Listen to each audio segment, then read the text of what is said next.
भैया ने मुझे नीचे छुआ था। 9 साल की बेटी ने जैसे ही खाने की मेज पर यह कहा, नंदिता ने बिना एक सवाल पूछे अपने ही 18 साल के बेटे की जिंदगी उसी पल खत्म कर दी। नमस्कार दोस्तों, आपका स्वागत है मेरे चैनल पर। आज फिर से हाजिर हूँ नई कहानी के साथ। उस रात घर में रविवार का पारिवारिक खाना था। दाल, पुलाव, रायता, गरम रोटियां और रिश्तेदारों की सामान्य हंसी। नंदिता 38 की थी, उसके पति अमर 39 के, उनका बेटा कुणाल 18 का था और बेटी पीहू 9 की। उम्र का फासला बड़ा था, पर नंदिता हमेशा यही मानती रही कि दोनों में गहरा लगाव है। कुणाल शांत, पढ़ाकू, अपने कमरे में रहने वाला लड़का था। कॉलेज से लौटकर अक्सर पीहू को देख लेता, उसे होमवर्क करा देता, उसके लिए दूध गर्म कर देता। उसने कभी ऊंची आवाज में बात नहीं की, कभी घर में तमाशा नहीं किया। पीहू बिल्कुल उचटती, चंचल, बोलती रहने वाली, हर समय माँ के आसपास मंडराने वाली घर की जान।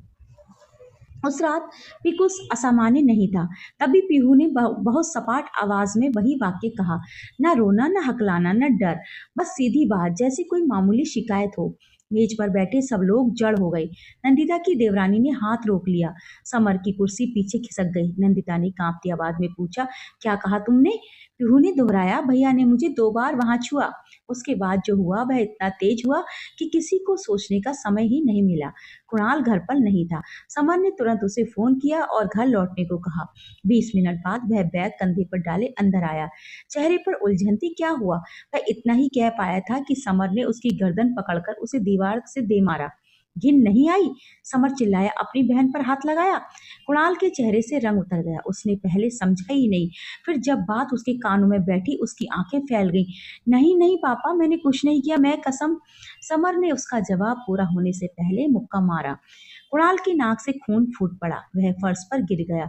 दोनों हाथों से खुद को संभालता हुआ बार बार सिर्फ इतना कहता रहा, माँ मैंने नहीं किया, माँ मेरी बात सुनो। लेकिन नंदिता ने उसकी ओर बढ़ने के बजाय पीहू को सीने से लगा लिया। कुणाल की आंखों में उस पल जो था, वह नंदिता बाद में 2 साल तक सपनों में देखती रही। डर नहीं, दर्द नहीं, बल्कि टूटता हुआ भरोसा।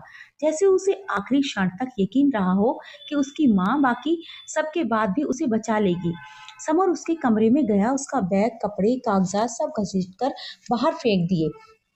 दरवाजा खोलकर गरजा, आज के बाद इस घर में कदम रखा तो पुलिस बुला लूंगा। हमारे लिए तू मर गया। खून से सना, कांपता, अपमान से पस्त कुणाल बरामदे में घुटनों के बल बैठ गया। उसने एक बार फिर नंदिता की तरफ देखा। माँ प्लीज, मुझे मत निकालो। नंदिता पत्थर बनी रही। उस रात के बाद उन्होंने ताले बदल दिए, कॉलेज की फीस बंद कर दी, रिश्तेदारों से कहा कि बेटा बिगड़ गया था, घर में उसका नाम लेना भी बंद हो गया। पीहू से 2-3 बार पूछा गया, कुछ और हुआ था क्या? उसने हर बार सिर हिलाकर वही कहानी दोहरा दी।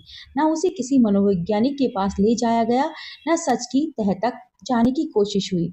सबने मान लिया कि उन्होंने अपनी बेटी को बचा लिया है। 2 साल बाद एक सड़क दुर्घटना में पीहू के शरीर के भीतर ऐसा नुकसान हुआ कि डॉक्टरों ने रात के 3 बजे नंदिता को आईसीयू के बाहर खड़ा करके कहा, उसकी एक किडनी तुरंत बदलनी पड़ेगी। समय बहुत कम है और सबसे उपयुक्त दाता उसका सगा भाई हो सकता है। नंदिता के पैरों तले जमीन खिसक गई। जिस बेटे को उसने जिंदा रहते मरने के लिए छोड़ दिया था, उसी की देह अब उसकी बेटी की सांसों की आखिरी उम्मीद थी। नंदिता ने 2 साल तक कुणाल की कोई खबर नहीं ली थी, लेकिन आज बेटी की जान बचाने के लिए वह पागलों की तरह उसे ढूंढने लगी। रिश्तेदारों, दोस्तों और पुराने कॉलेज के चक्कर काटने के बाद उसे पता चला कि कुणाल शहर के एक पुराने गैरेज में काम करता है और वहीं एक छोटे से कमरे में रहता है। जब नंदिता वहां पहुंची तो उसने देखा कि 20 साल का कुणाल अब वह मासूम लड़का नहीं रहा था। उसकी आंखों के नीचे काले घेरे थे और चेहरा सख्त हो गया था।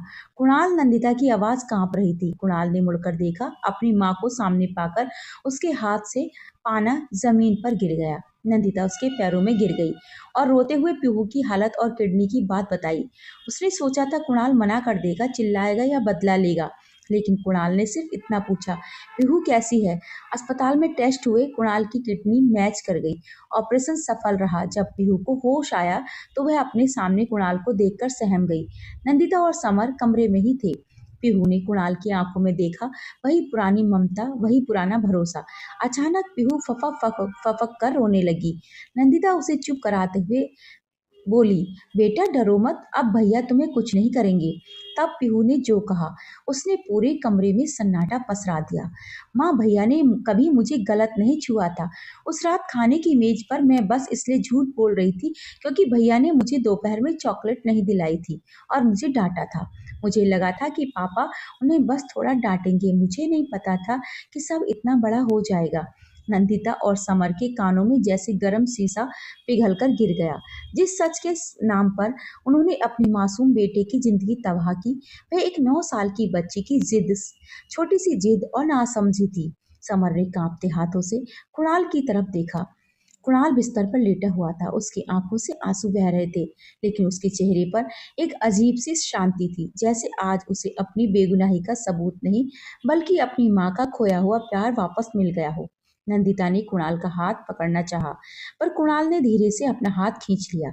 उसने धीमी आवाज में कहा, किडनी तो मैंने दे दी माँ, क्योंकि वह मेरी बहन है, पर वो भरोसा कहाँ से लाओगे जो उस रात खाने की मेज पर टूट गया था।